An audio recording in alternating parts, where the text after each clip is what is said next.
Well, some, like District Attorney Vicki Behena, say giving these services to the nonprofit team would help the system as a whole be more efficient. But one county commissioner has some concerns. We've got different people doing kind of the same things and there's overlap.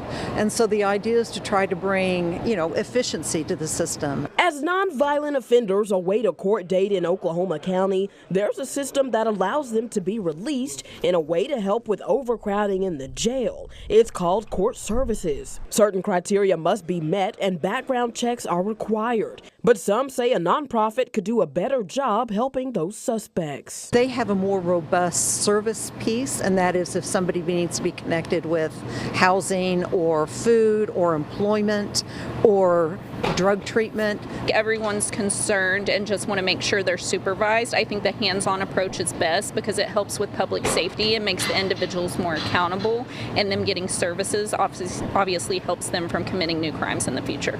Behena and others argue teams should take over the process entirely, but one county commissioner questions if they're qualified to oversee it. There's some things that team can't do when it comes to the law enforcement side. The OLED, we have this program called OLEDs, which allows us to do background checks on everybody, NCIC checks.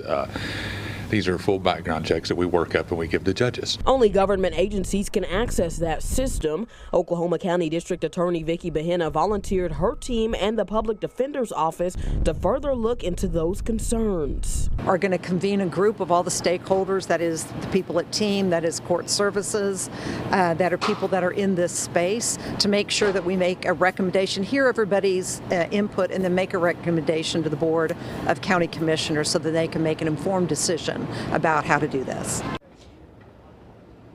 And no timeline was established today for the process. Reporting live in Oklahoma City, Megan Mosley, KOCO 5 News.